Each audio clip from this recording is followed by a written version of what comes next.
Sneyking, congratulations on a resounding 2-0 victory. I want to ask you about one of Team Liquid's picks in Game 1. We saw that HUSKAR come out, and I'm curious what your reaction was to it initially when you first saw them do it, and then your plan to deal with it. I mean, when I saw the HUSKAR, I immediately knew it was going to be BOXI pause for it because this is something I saw in practice in pubs, and I'm sure he's theory crafted the fact that HUSKAR 4 should be good versus Pugna because you don't have any spells, so obviously my Nether Ward doesn't do anything to his hero at all, and he has good magic resistance against my magic damage. And his idea is just to hit my carry with the burning spears, and like I can't really do much to him, but I understood what he wanted to do, or at least what I think he wanted to do. So we ended up being able to counter it.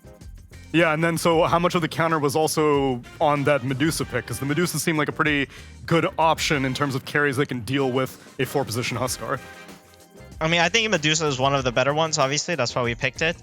It's just we needed to make sure, I think, we can trade back hits together when the HUSKAR is Burning Spear. We can't pick like a melee hero that just can't hit the HUSKAR back when he's Burning Spear because his % health damage is too much for any melee carry to sustain unless they can have some way to fight back the HUSKAR.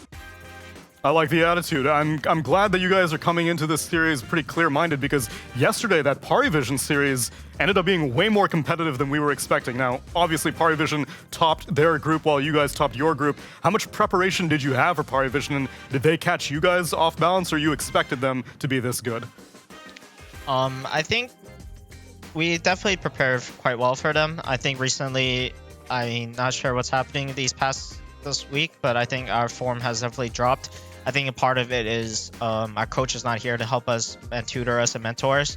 I think him keeping our fundamentals strong, keeping our team fight good is a big aspect of why we're such a strong team. And I think we just need constant reminders of like what we need to do, because I think the problem is like in Dota, there's so many things to learn, so many things to remember.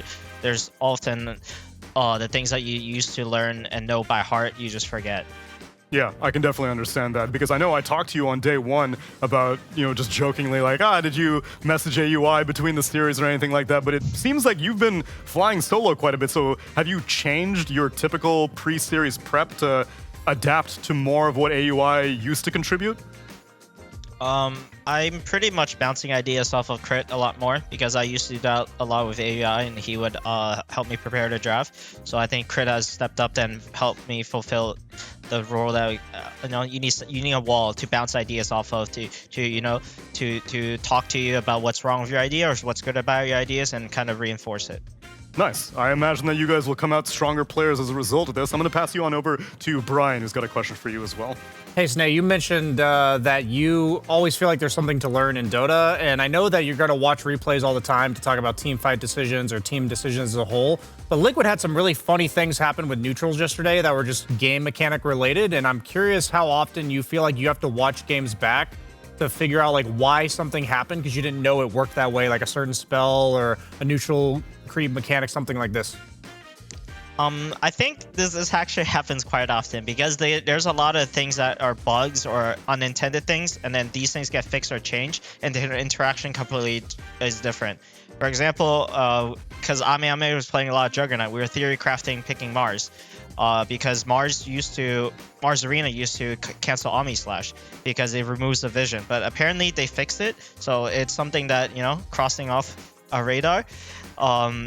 And there's a lot of these small interactions where you kind of have to relearn them and know about them, because Valve would decide to change things without even saying anything, and these things happen quite often. So like throughout your pro career, do you feel like that's something that has had a significant impact on results, or even like getting a crucial win here and there, like late into a tournament? I think having pocket strategies or like knowing certain interactions definitely help a lot in going deep, because I think every advantage and edge you can get over your opponent is critical at this level, because the margins are very thin for who's going to end up on top. Awesome, man. Thank you.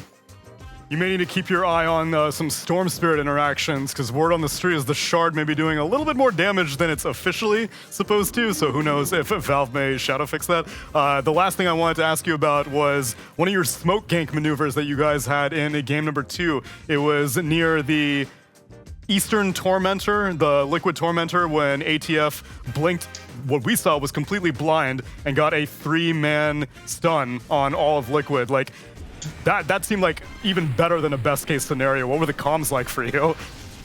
I mean, we didn't know exactly how many heroes from Liquid were there. We knew Pangolier was not there, and we knew Razor were there for certain.